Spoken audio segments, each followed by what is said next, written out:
Oke, sudah. Saya share screen dulu.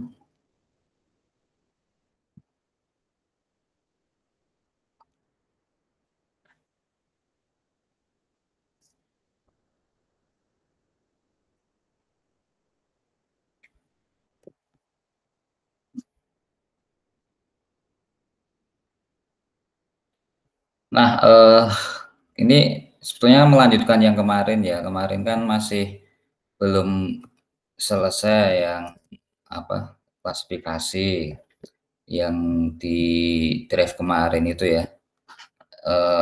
Loh, di mana ya drive-nya? Oh ini, sorry. Nah, di drive ini bisa rekan-rekan ini ya, akses gitu ya, yang file kemarin nih tak share ulang di sini ya, di grup juga nggak apa-apa sih. Cek bentar, di sini. Nanti kita tinggal melanjutkan aja, kan kemarin belum bahas data imbalance ya.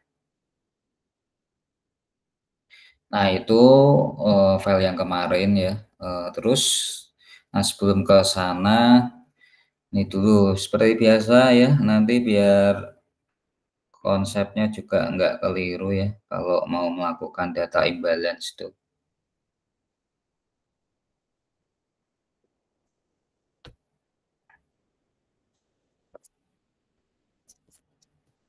Ini kemarin sudah dibahas. Oke, ini saya lanjutin ya. Jadi kalau kita punya data yang tidak balance gitu, biasanya mempengaruhi performa dari pembelajaran model itu. Jadi modelnya itu benar-benar masih bias gitu ya.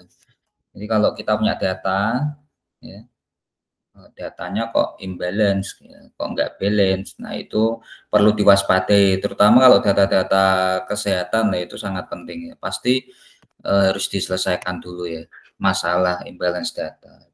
Jadi data imbalance itu misal ya, kan kemarin kita punya data misalkan kelas ya, ada kelas 1, kelas 2 gitu seterusnya dan seterusnya lah. Tuh. Nah ini kalau datanya tidak balance, nah itu nanti mempengaruhi model dalam mengambil keputusan gitu. Bayangkan saja misalkan nih, data kelas misalkan data orang atau kelas 0 dan kelas 1 boleh, atau kelas A. Ini kelas B gitu ya. Yang A ini data orang berisiko. Ini misalkan orang sakit gitu. Ini kalau di data kesehatan. Yang ini normal gitu ya. Kalau data yang dipakai itu dia imbalance ya. Misalkan ini lebih besar gitu ya. Ini lebih besar, yang ini kecil gitu.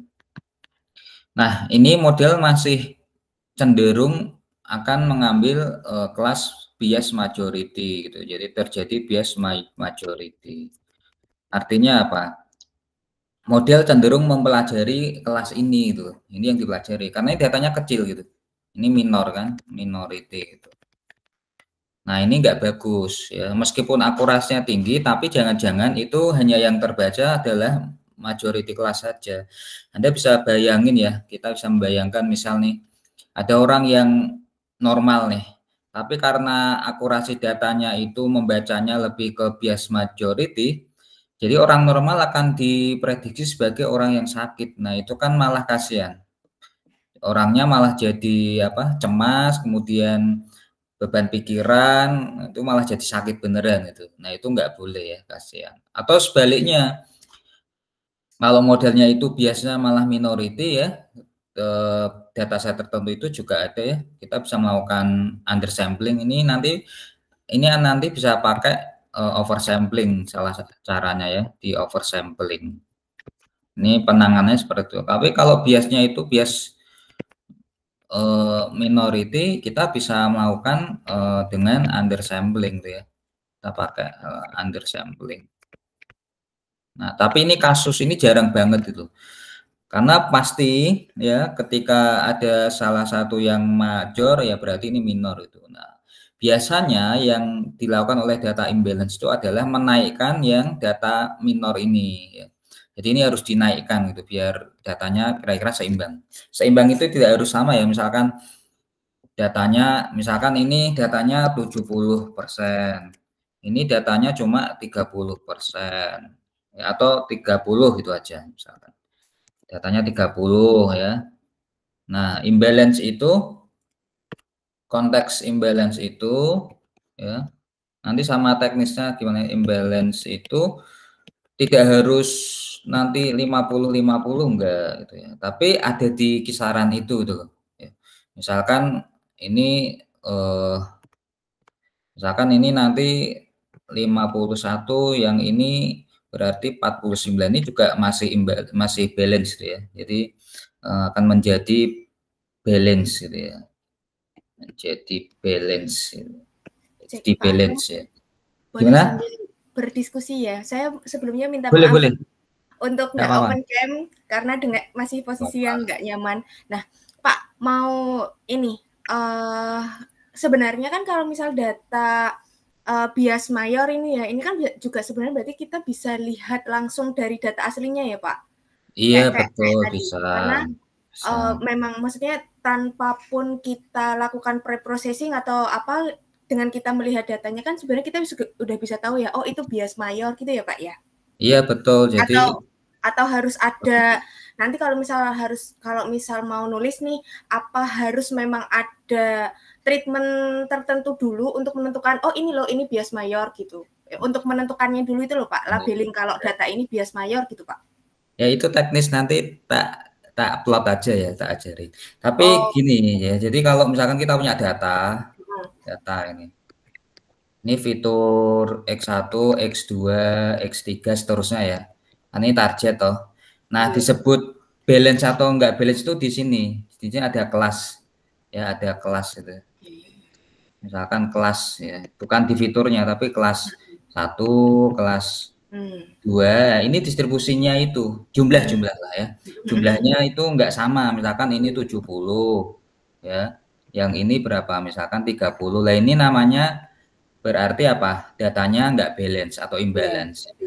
Nah, bias mayor berarti ini datanya lebih banyak dan selisihnya itu signifikan. Tapi kalau data Anda ya punya Farm, selisihnya nggak signifikan, nggak gini misalkan ya, ini 52, ini misalkan 48. Nah, ini nggak perlu di treatment ya, ini termasuk balance ya. Tapi kalau 70-30, 70-30 lah, ini dia ada bias mayor ke sini.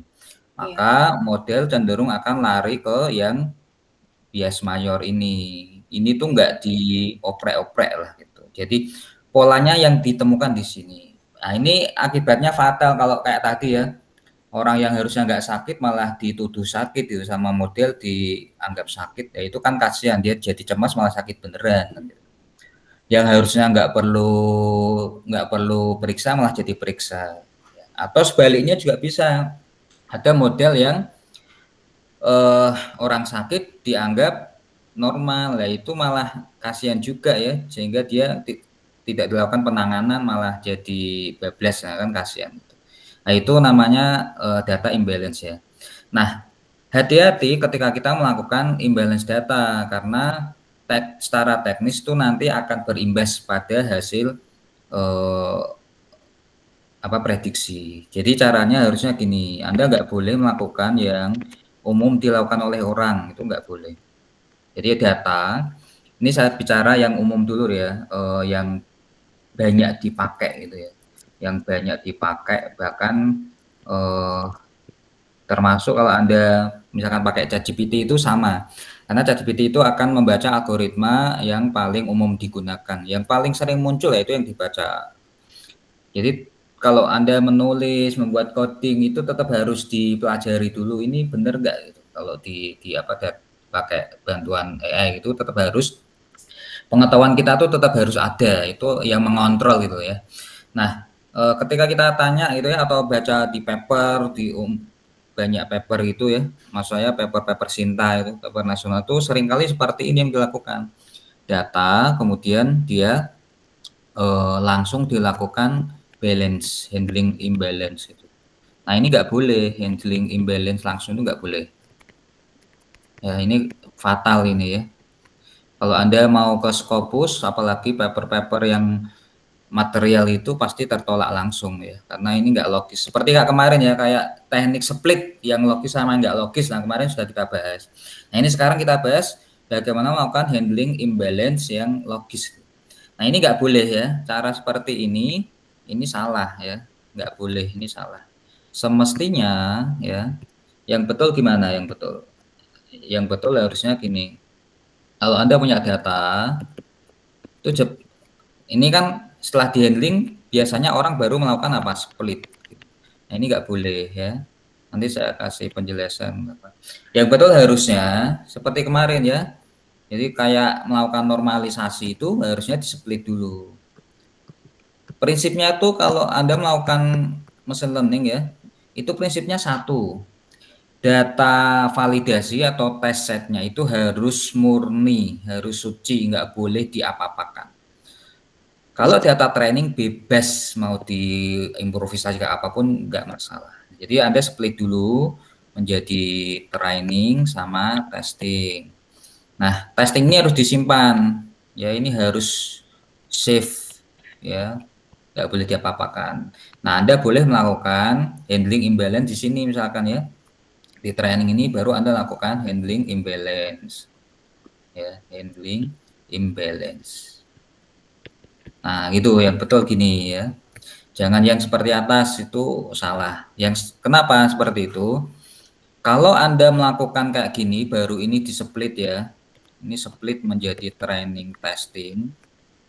Maka yang pertama ini ya, yang awal ini, yang pertama itu, maka data testing itu sudah bocor dulu. Artinya sudah dicampur oleh data imbalance. Imbalance itu kan menciptakan data palsu sebetulnya, data augmentasi, data tambahan, data virtual kalau di regresi.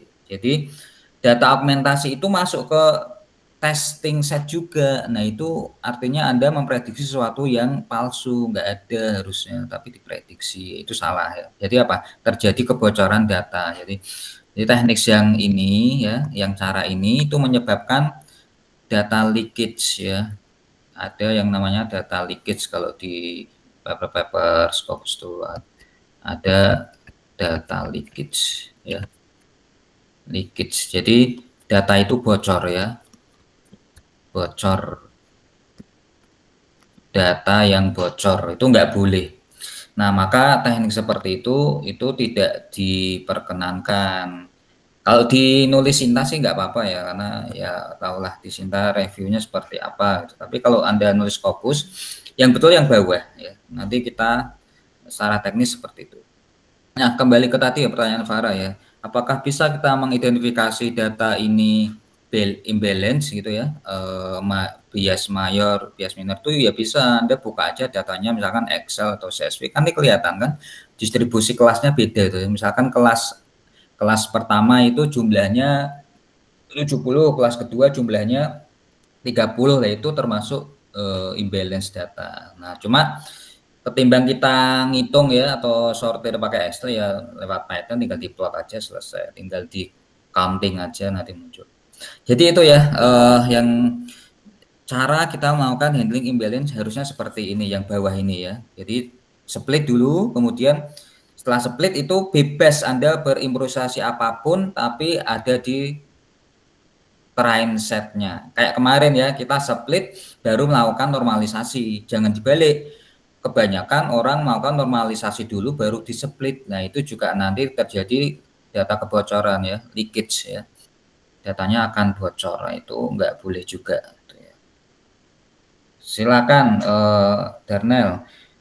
Saudara kalau teman-teman mau tanya langsung aja ya, langsung dipotong aja nggak apa-apa. Gitu ya. Gimana?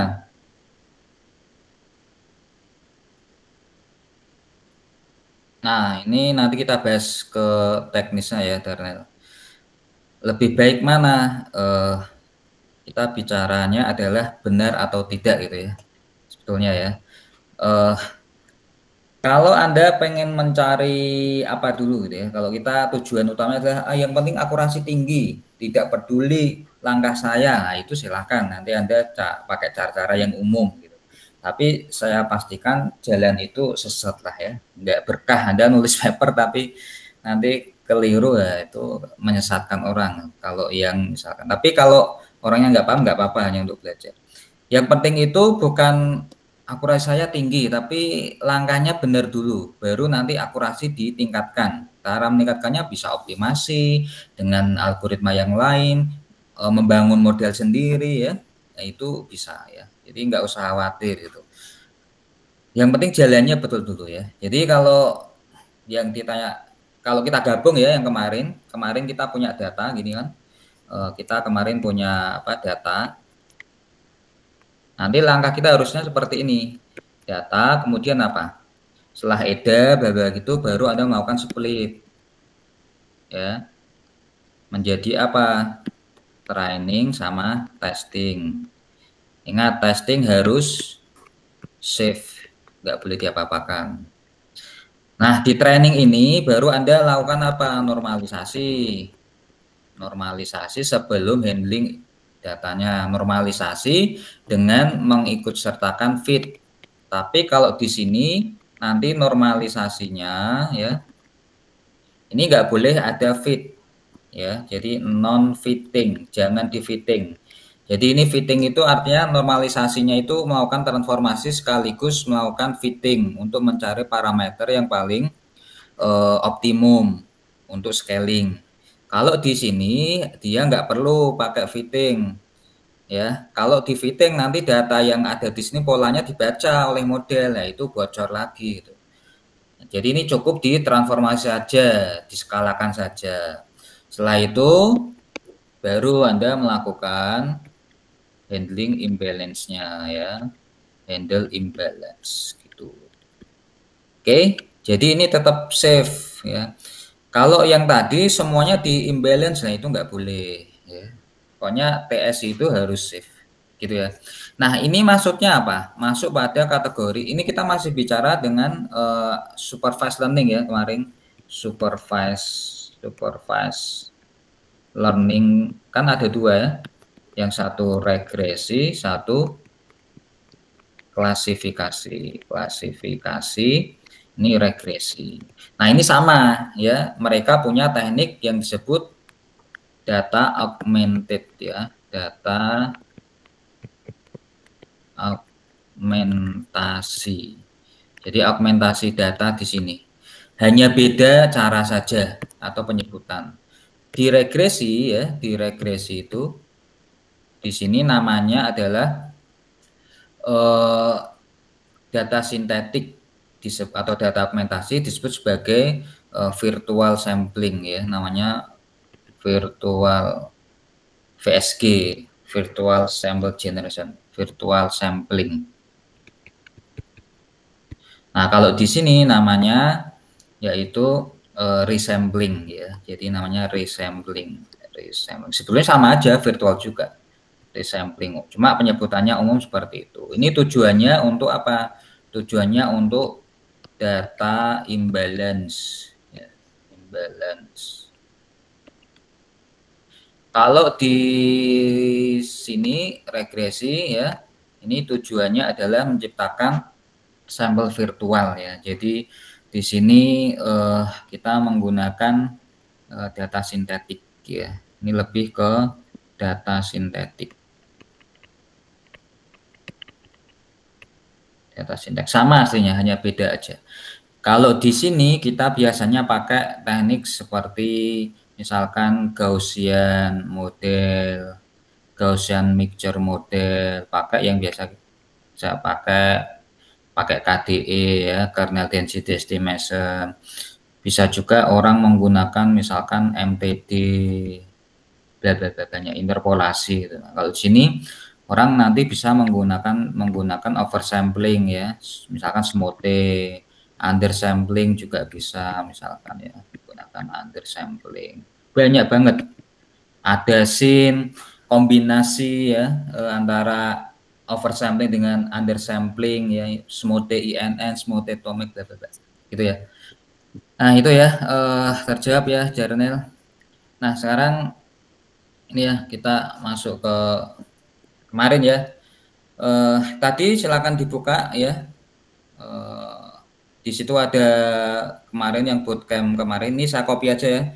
Nanti tinggal saya tambahkan data imbalance-nya. Ini saya copy dulu.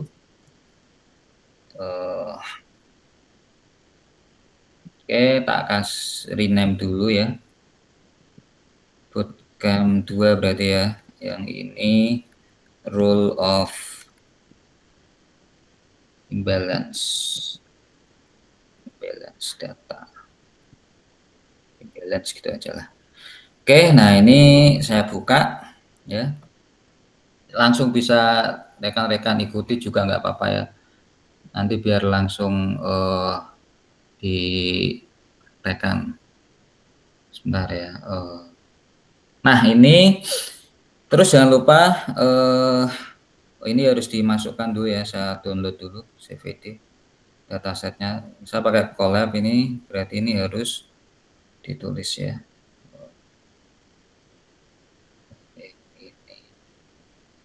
Nah ini yang kemarin ya, data imbalance. Oh, sudah ada ini. Saya taruh sini.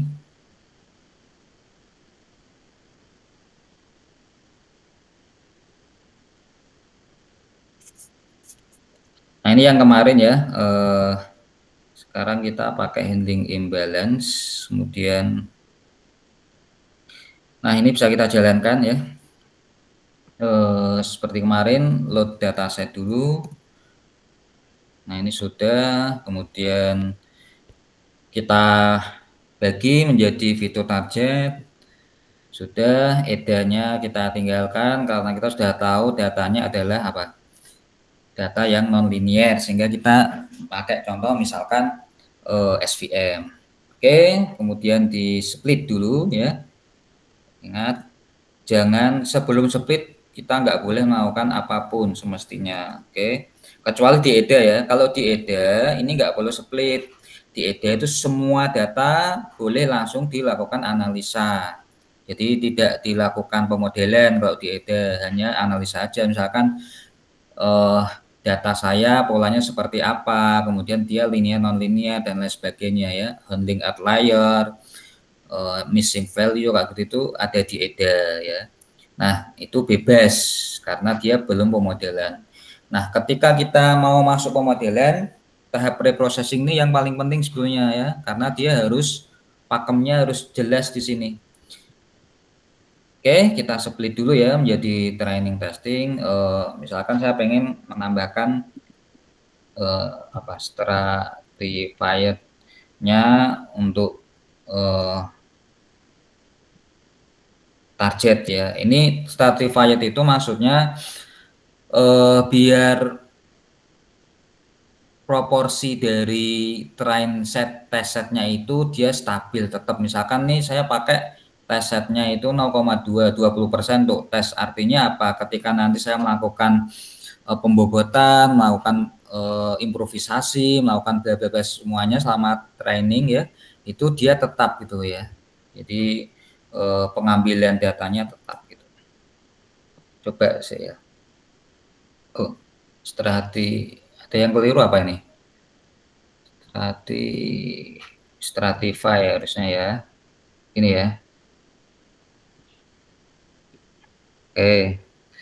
Nah, ini baru setelah split kita lakukan normalisasi seperti kemarin ya. Ini contoh robust scalar gitu misalkan, atau saya ganti standar misalkan ya.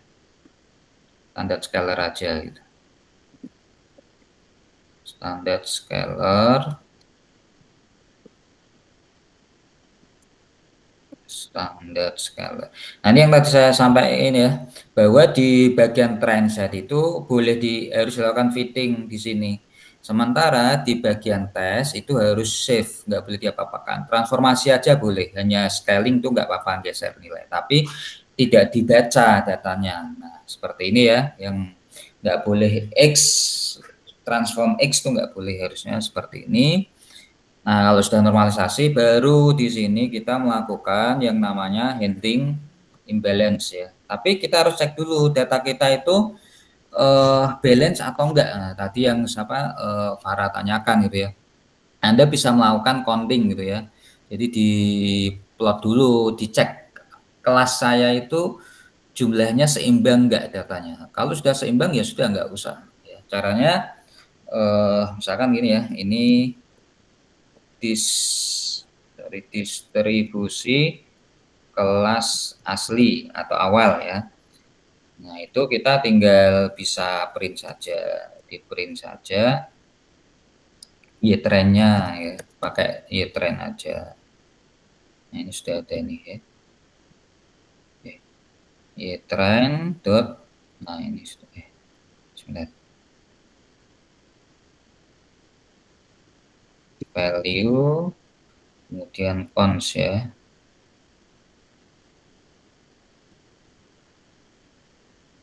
Nggak perlu tes segala, cukup di ini aja nggak apa-apa, di training. Nah ini ya, kita bisa lihat ya, ternyata kelas yang satu kemarin adalah orang dengan risiko CVD. Kalau yang 0 tuh dia orang tidak punya risiko, itulah ya, normal gitu aja. Nah ternyata ini kategorinya imbalance ya, kebetulan datanya sedikit sih, hanya berapa, 80 ya. Nah kelas kita ini sudah teridentifikasi bahwa ternyata ini terjadi imbalance kelas ya, datanya nggak seimbang. Nah, maka ini kalau yang kemarin ya, yang pertama, yang kemarin ini ya, nah, ini kemarin kita tidak melakukan imbalance gitu ya, ya nggak apa-apa gitu kan. Tapi umumnya ini harus diatasi juga gitu. Ya, ini kemarin kita nggak melakukan imbalance gitu ya. Nah, kalau kita lihat akurasinya 80. Nah, tapi 80 ini sorry, di testingnya itu 80, di trainingnya 90 ya. 90 ini masih terjadi bias mayoritas gitu ya, karena cenderung kelas mayor. Tapi sebenarnya ini enggak terlalu signifikan sih kalau menurut saya, kan datanya sedikit sih ya. Kalau kita bisa bayangin kalau datanya besar ya, misalkan big data ya, datanya ribuan, ratusan ribu, bahkan jutaan, nah itu mengerikan. Kalau ini kan hanya sampel aja ya. Nah itu kita sudah tahu ya datanya, ternyata distribusi kelasnya seperti ini ya. Nah ini kita akan mengatasi handling imbalance ya. Oke, kita atasi.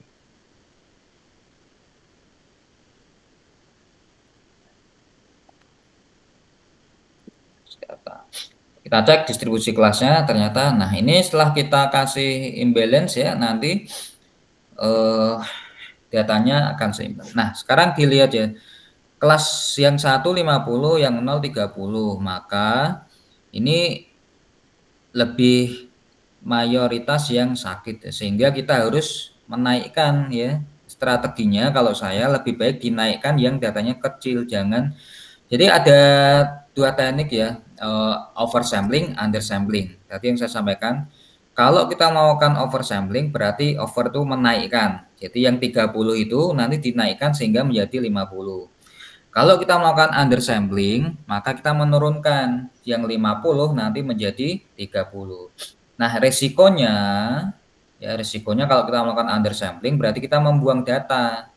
Berarti 20 data dihapus, sampelnya dikurangi gitu 20. Nah, itu nggak bagus ya menurut saya. Maka yang umum kita lakukan biasanya oversampling.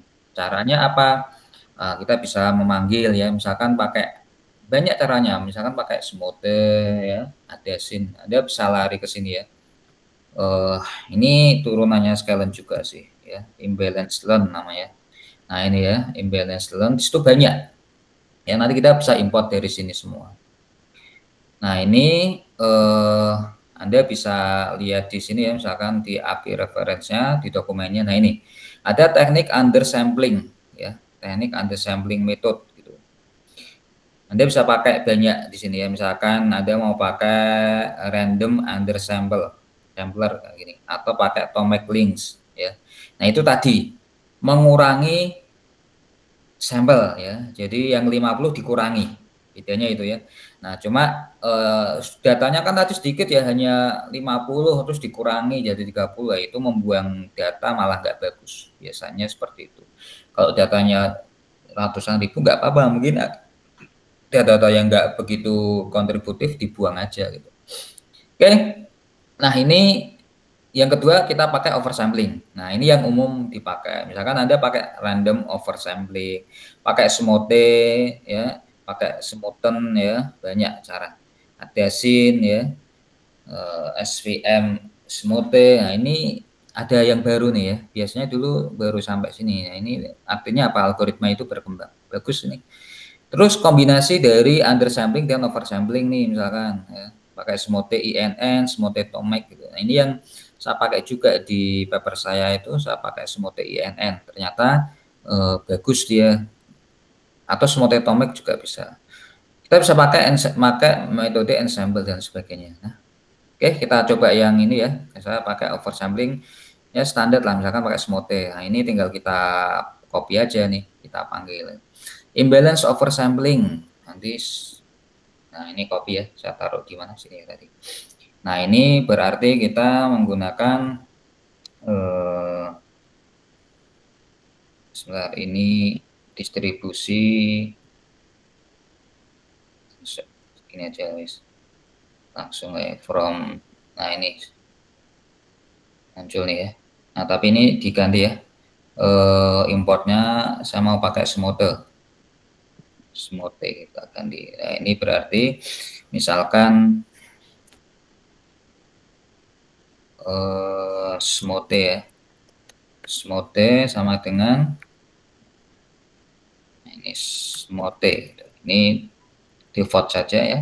Ini kemarin yang kita bahas ya. Kita bisa melakukan parametrisasi di sini. Misalkan nanti teknik samplingnya apa? Misalkan auto atau minority atau majority itu banyak. Anda bisa baca di sini ya. Ya ini. Sampling strateginya apa? Mau auto. Tapi kalau kita nggak menulis berarti kita pakai defaultnya ini. Tapi ini sebenarnya nggak jadi persoalan sih kalau yang penting smote itu aja dulu ya. Nah kalau sudah jangan lupa ya extend y-trend ya nggak boleh ya karena kan tadi kita sudah split ya. Jadi di sini yang boleh di sampling tuh seperti tadi saya gambarkan di bagian training saja. Bagian testingnya itu harus safe ya, nggak boleh diapa-apakan. Nah ini kita pakai smote gitu. Fit resample nanti extend ya trennya. Jadi seperti itu ya. Terus kita akan ngecek ya nanti setelah di smote dia jadinya apa gitu ya. Jumlahnya itu. Nah, itu kita bisa cek distribusi. Ini apa ini? Nah, ini kita cek distribusi kelas baru gitu ya. Tinggal print saja ya, seperti yang atas tadi ya. Kita print, tapi di sini, ini hati-hati ya, ini nggak boleh sama. Ini X-trend resample yang nanti akan seterusnya kita pakai. Di sini Y-trend resample. Ya, jadi harus dibedakan. Oke, maksudnya apa? Data asli, extend data training asli ini kita lakukan resampling, ya. Kita manipulasi menjadi extend, y-trend, resample. Nanti seterusnya ini yang kita pakai. Oke. Nah, ini kita taruh sini ya, resample. Kita upload. Nah, saudara bisa lihat ya ini jadinya 50-50. Oke. Yang tadi ya sakit tadi 1 menjadi 50, 0 jadi 30. Sekarang 0 jadi 50, yang satu tetap 50. Artinya apa?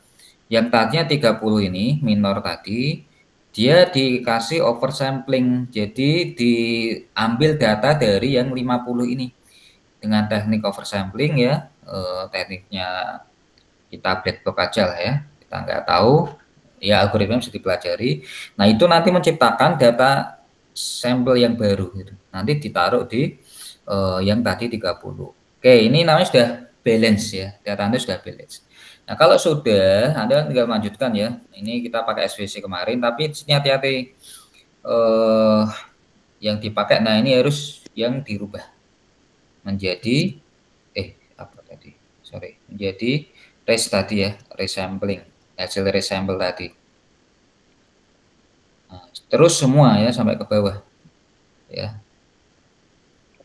Ini resample, ini juga di resample juga. jalankan. Nah, sudah dapat parameternya. Ini gradient boosting saya hapus dulu ya. Kita pakai satu aja. Nah, ini sama yang kita baca adalah resample.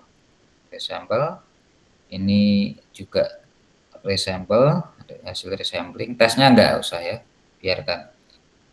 Nah, kayak gini. Oke. Nah, nih Anda bisa lihat ya. Ternyata akurasinya naik, yang tadinya 80 jadi 85. Karena efek dari tadi imbalance data. Jadi data imbalance ya, maksudnya apa? Sebetulnya yang bagus adalah data asli itu sudah balance, nah, itu bagus. Kalau kita punya data aslinya sudah balance ya enak, nggak perlu dilakukan imbalance karena itu data yang terbaca malah sudah data asli semua. Tapi kalau dilakukan data imbalance ini sebetulnya adalah membantu teknik trainingnya gitu ya. Nah, tapi data aslinya tetap gitu, data aslinya tetap dia tidak ada data sintetisnya. Kan tadi kita tidak melakukan imbalance data pada data testing. Nah, ini ya, jadi nanti testingnya akan naik juga terimbas meskipun kita tidak melakukan imbalance pada testingnya. Kalau saya lakukan tes imbalance pada testingnya ini pasti naik lagi nggak 85, tapi itu keliru ya. Tapi itu ada kebocoran data. Artinya kita nyontek ketika ujian itu nggak boleh. Sebentar, ini apa ini? Oh, ini model 2, nggak perlu ya. Ini XGBoost tadi. Anda tinggal ganti aja sendiri nanti. Nah, ini nanti kita sama ya, tinggal di plot resamplingnya ya. Dikasih trennya itu pakai resampling. Nah, ini naik ya.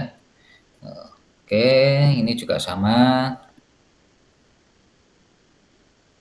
Resampling, kemudian sudah ya. Oke. Nah, ini ya, ada kenaikan nilai ROC-nya.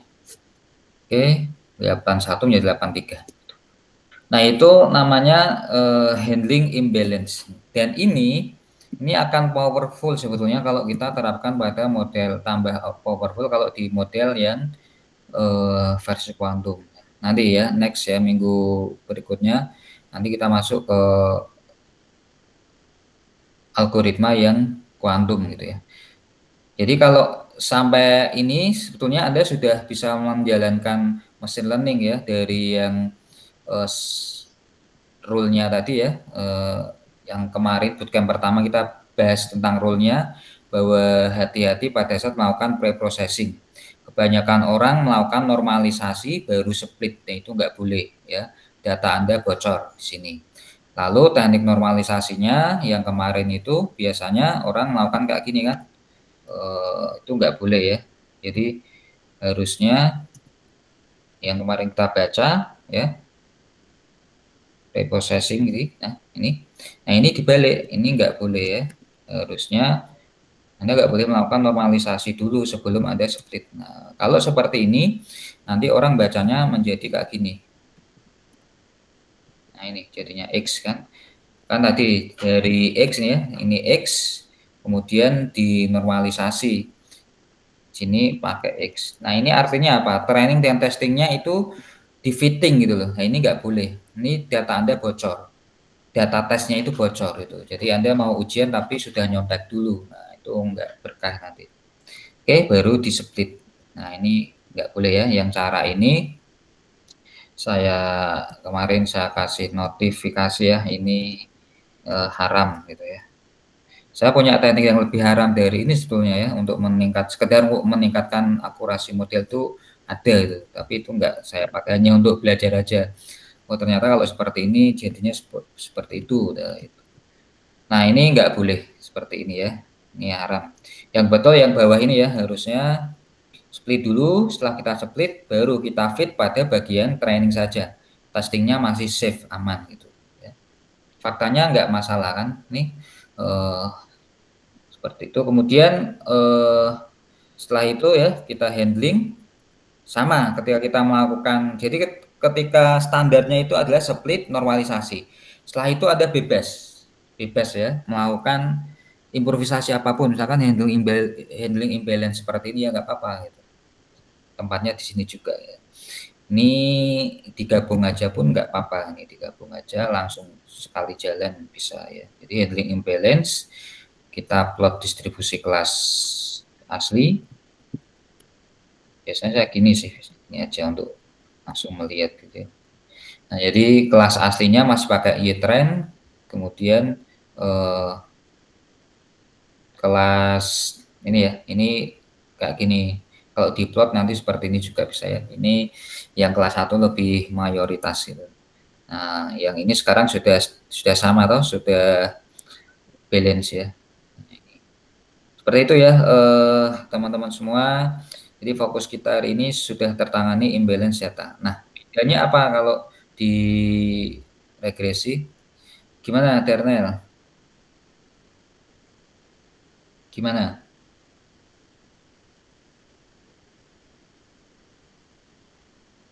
Disampaikan aja agar siapa? Ternel. Resembling berlaku untuk apa? Berlaku untuk validasi di tipe data klasifikasi atau ada cara lain tuh. Maksudnya gimana siapa? Daniel gimana Daniel? Dibicarain langsung aja gimana maksudnya? Ya, mungkin ini Pak, misal kita ingin melakukan oversampling itu, gimana cara kita tahu kalau hasil oversampling itu masih sesuai dengan domain dari data kita gitu Pak? Oke, tahunnya domain maksudnya itu polanya masih sama nggak berubah ya? Atau Iya Pak, gimana? itu Pak. Polanya Oke. masih sesuai dengan data kita atau tidak Pak? Nah, betul memang oversampling undersampling itu ya bacanya polanya sih. Kenapa dia bisa menciptakan data baru? Ya tentu ada algoritma fungsinya. Kalau acak-acakan, awur-awuran, nggak itu nggak boleh.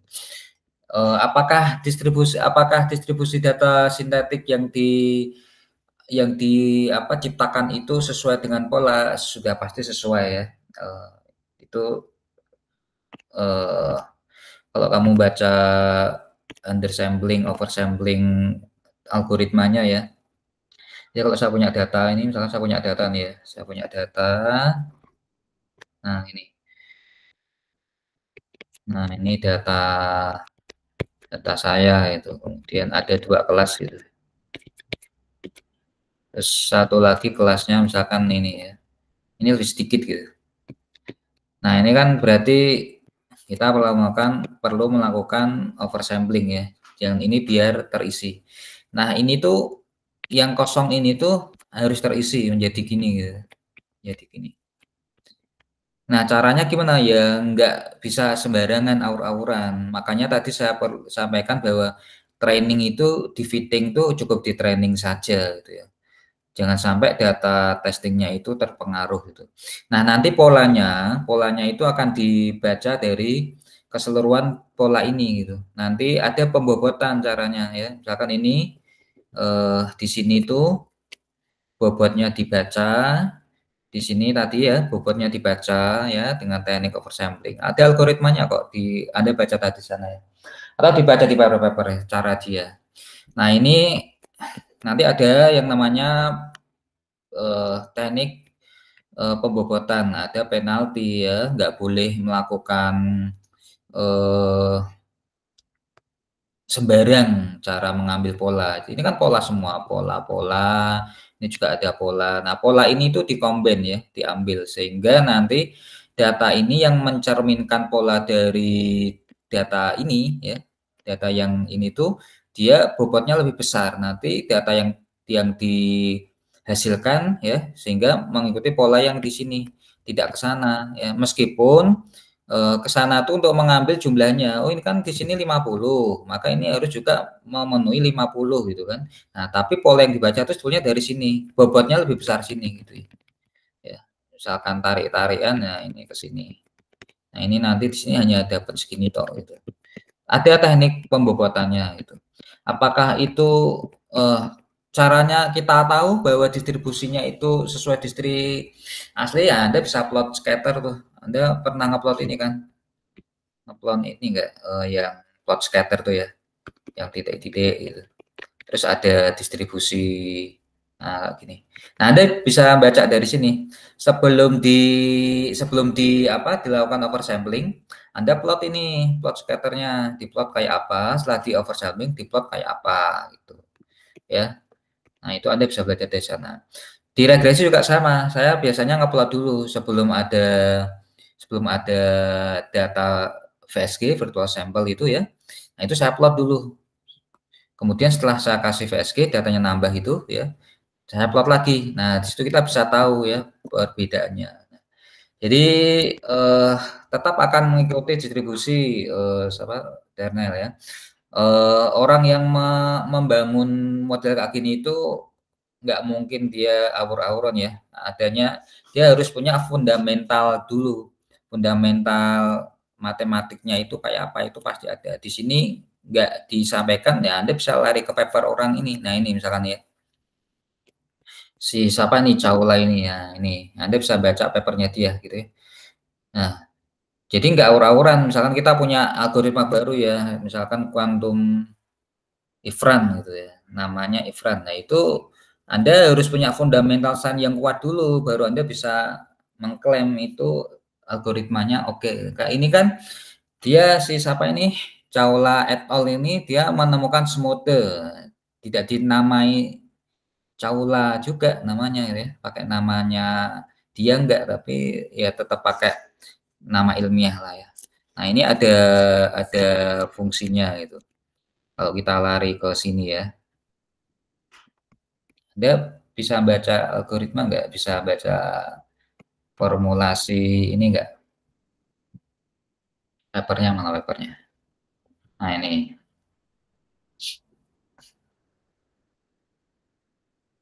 Bisa diakses enggak ini? Kayaknya bisa sini. Nah, ini si Caula et al ini ya, ketika dia mengajukan algoritma.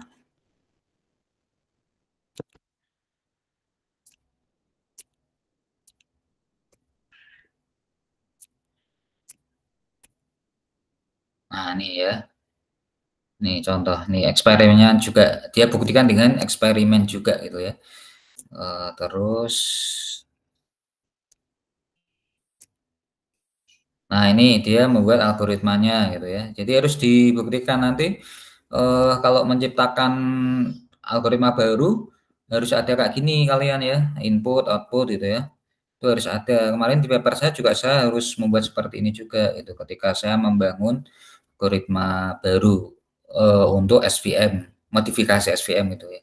Ini juga harus ada karena kalau gini itu orang bisa mereplikasi gitu. Synthetic replicated. Nah, ini hasil eksperimennya dia gitu. Eksperimen. Sebentar, banyak ya. Harus dibuktikan bahwa SMOTE itu berpengaruh gitu ya, atau terbukti bagus atau relevan. Nih, dia membuktikannya banyak sekali nih. Baru dia yakin. Nah, sudah yakin pun nggak dikasih nama dia Caula itu enggak, tapi namanya tetap SMOTE. Nah, dia buktikan pakai dataset beberapa nih, PIMA sampai dan lain sebagainya gitu ya. Terus, bentar. SMOTE NC. Nah, sudah ada algoritma tadi ya, kalau orang komputer di sana. Nah, ini dia harus membuktikan bahwa di situ bagaimana SMOTE itu bisa menciptakan sampel-sampel baru. Nah, ini Anda bisa mempelajari di sini ya. Nah, jadi berbasis data distance. Dia pakainya Manhattan distance dan Euclidean distance. Nah, ini penting nih ya. Itu dipelajari di ini probabilitas dan propstat ya. Nah, itu Anda di sana belajar apa itu Manhattan, apa itu Euclidean distance ya, jarak. Gitu ya, Dernel. Distribusinya tetap pasti dia mengikuti distribusi data aslinya ya. Oke, tapi kok ada PCA tadi maksudnya apa tadi?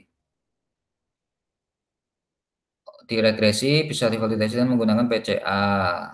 Maksudnya apa? Divalidasi PCA itu bukan untuk memvalidasi ya.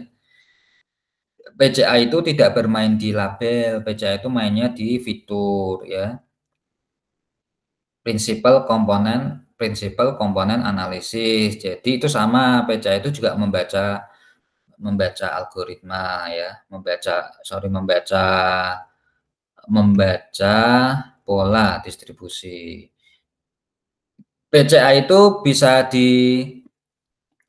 diregresi maupun klasifikasi bebas. Jadi PCA itu preprocessing tahapnya ya. Nah, ini PCA itu mainnya di fitur. Kalau tadi ya imbalance ya, sorry, bukan imbalance, tapi data augmented ya. Data augmentasi tadi itu dia larinya ke target, ke label atau target. Ya. Memang nanti yang dibaca untuk kalkulasinya itu tetap fitur, tapi imbasnya itu ke sini, yang diimbas di sini. Jadi pola-pola tadi itu ya, menciptakan data baru itu dari fiturnya, memang bobot-bobot di fitur itu dipelajari sampai ketemu pola tertentu untuk menciptakan label baru, target baru, sampel baru. Tapi kalau PCA atau LTA ya, reduksi dimensi sama LTA ya. Nah, ini yang imbasnya itu pada fitur, bukan target. Jadi misalkan Anda punya fitur 10, Anda PCA jadi 4, Anda PCA jadi 5 ya. Itu reduksi dimensi. Anda reduksi lah ya, dimensinya direduksi ya. Itu fitur. Jadi beda sih ya. Nah, yang mau Anda tanyain apa ini? Apakah itu juga bisa berlaku untuk validasi di tipe data klasifikasi? PCA bisa, mau di PCA kan fitur, kayak Anda mau PCA fitur di klasifikasi regresi bebas ya, bisa ya. Di LDA juga bisa, tapi kalau nggak ada persoalan dengan jumlah fitur ya nggak usah di PCA gitu ya. PCA itu sebetulnya tidak membuang fitur, dia memang mengurangi fitur secara teknis, kalkulasi, komputasi ya, dimampatkan, tapi polanya nggak dibuang gitu. Jadi informasinya itu nggak dibuang, PCA itu nggak membuang pola penting ya. Informasi penting itu nggak dibuang, nggak dihapus. Kalau tadi ya, misal Anda terapkan undersampling, yaitu dihapus itu nanti beberapa sampelnya ya. Tapi kalau oversampling ditambahi dari membaca pola. Pokoknya pola itu penting. Atau ada cara lain untuk memvalidasi data sampling, memvalidasi. Nah, maksudnya validasi gimana, Darnel gitu? Validasi apanya gitu? Memvalidasi itu yang tadi mungkin sudah dijelaskan sama Pak Agam tuh Pak. Jadi kayak polanya tuh apakah masih sama atau tidak. Oh, oke. Ya pakai tadi ya, pakai plot scatter itu Anda bisa mempelajari bahwa polanya tetap ya, karena kalau datanya nggak punya pola ya nggak bisa dibuat menciptakan sampel baru atau melakukan augmentasi data, karena augmentasi data itu berbasis pola penting pada data gitu ya.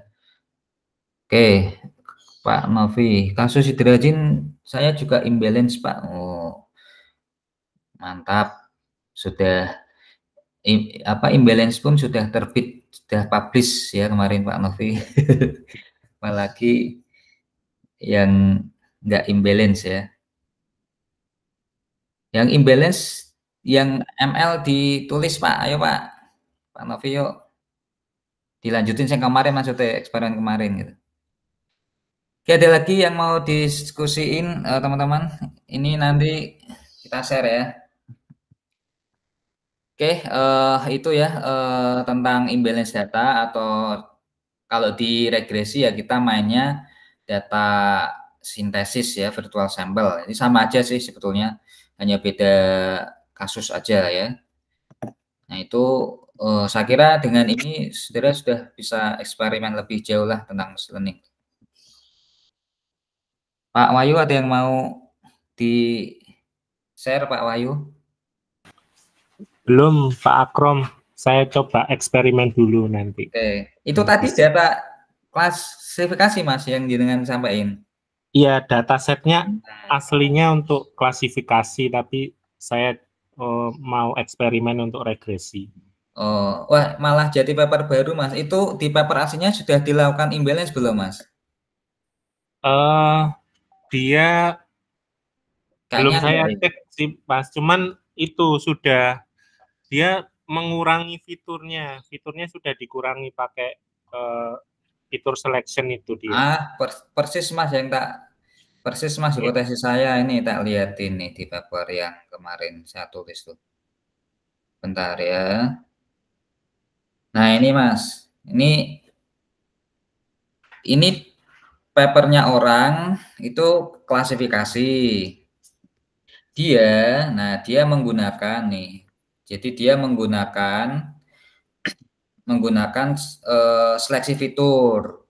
Jadi fiturnya itu diseleksi itu. Nah, saya hipotesisnya kalau dia melakukan seleksi fitur, maka dia membuang informasi penting dari fitur itu dari data. Sementara sebaiknya informasi penting dalam data itu jangan dibuang, jangan pernah dibuang karena itu nanti bisa menjadi analisis terhadap struktur material.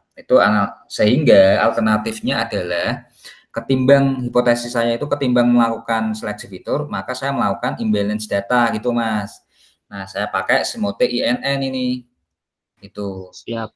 Nah, itu berarti papernya dia bisa direplikasi, Mas, tapi dengan melakukan imbalance gitu aja gitu. Oh, Nah, itu ditambah imbalance ya, Mas? Iya, hanya gitu kok. Fitur selection tadi. Betul. Jadi ini saya pakai klasik dan kuantum menggunakan Semote INN pakai imbalance. Saya bandingin pekerjaannya dia. Nah, ini referensi 8 harusnya. Nah, GBC itu paper aslinya datasetnya orang itu yang GBC gradient boosting tapi dia melakukan seleksi fitur. Hasilnya kan 94,6. Lalu oleh orang kedua menggunakan kuantum tapi dilakukan seleksi fitur. Nah, itu saya labrak itu caranya tadi hipotesisnya. Anda menggunakan klasik ataupun kuantum tapi melakukan seleksi fitur itu tetap akan membuang informasi penting dari data. Nah, maka saya mengajukan hipotesis baru, yaitu ketimbang melakukan seleksi fitur, saya melakukan imbalance data. Jadi datanya malah tak tambahi, yang kecil itu saya tambahi Mas gitu. Hasilnya meskipun saya pakai klasik atau kuantum yang ini GBC ini tapi tidak melakukan seleksi fitur, pakai imbalance itu naik 97. Yang ini pakai kuantum lebih keren lagi jadi 100. Ini pekerjaan di dataset ini. Itu bisa Mas, mungkin pakai itu bisa jadi paper lagi. Jadi banyak selain nanti pakai regresi gitu. Ya. Berarti mungkin itu ya, Mas ya, sama-sama klasifikasi tapi pakainya imbalance ya. Betul, ini saya klasifikasi juga kok ini. Siap. Jadi sama-sama klasifikasi saya ajukan di sini, tapi saya mengajukan algoritma baru. Saya tulis di sini ya algoritmanya, stepnya itu cara melakukan propose modelnya. Nah, baru kita bicara hasilnya itu. Ketika di hasilnya ya bagus sih, ini klasifikasi kok, karena saya pakai metriknya itu. Nih akurasi, presisi, recall, F1. Kalau regresi ya nanti metriknya diganti aja menggunakan RMSE seterusnya itu. Itu sih Mas. Iya, siap. Terima kasih Mas. Nanti jadi paper banyak itu Mas. Ada lagi yang lain? Gimana Pak Nov? Aman ya? Liburan 4 hari. Orang liburan jane. Nyiapin meeting terus hipotesis.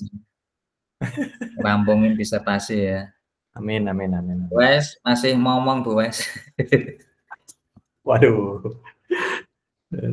Sih Pak, ini sudah disambi Pak Akrom, tapi boleh minta referensi itu enggak ya Pak? Kemarin mahasiswa PJJ itu bimbingan itu Pak, NLP.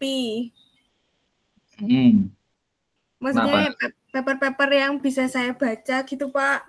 Oh, Karena gampang. kemarin kayaknya mau tak masukin imbalance ini karena data yang dia tuh datanya sudah banyak, tapi benar-benar imbalance banget gitu loh Pak. Jadi setuju tidak setujunya itu, nah nanti mungkin mau Wise arahin ke sini. Ya harus di balancing dulu tuh.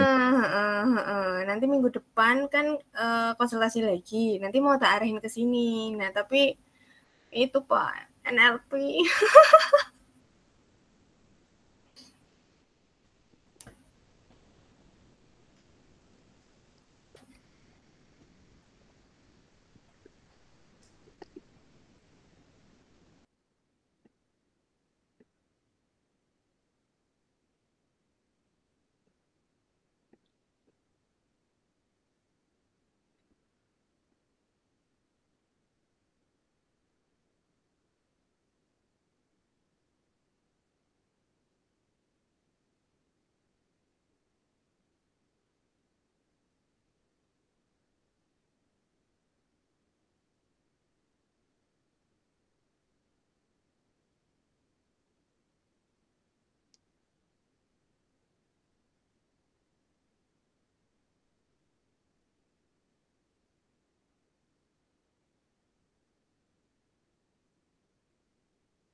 Cek.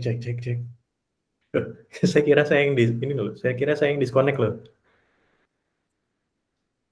Nah, halo. Saya kira saya yang disconnect loh. Belum. Masih di mute, Pak. Tadi kok keluar kenapa ya? Guys, kenapa guys?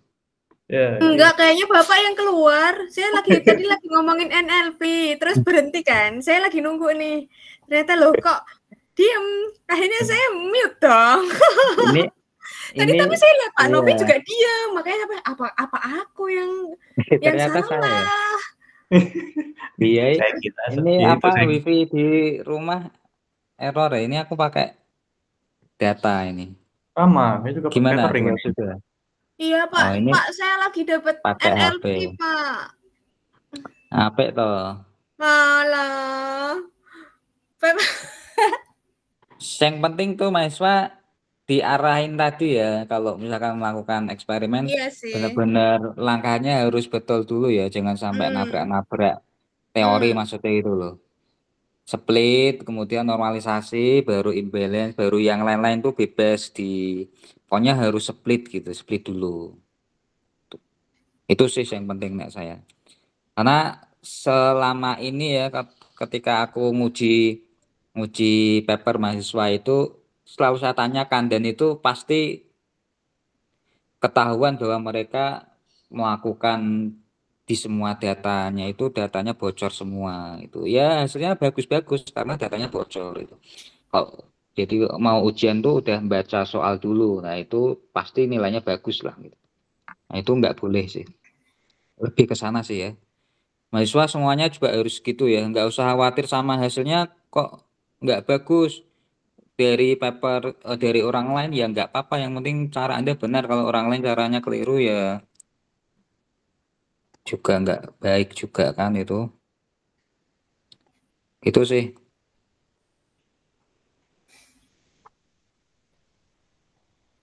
Betul Pak. Oke. Ya itu ya. Ini Faris ada. Nanti apa Pak? Enggak. Gimana Pak? Faris ada nggak? Faris ada nggak ya? Faris? Nggak ada. Oke, itu ya teman-teman semua. Terima kasih atas atensinya. Next minggu besok kita masuk ke versi kuantumnya aja ya.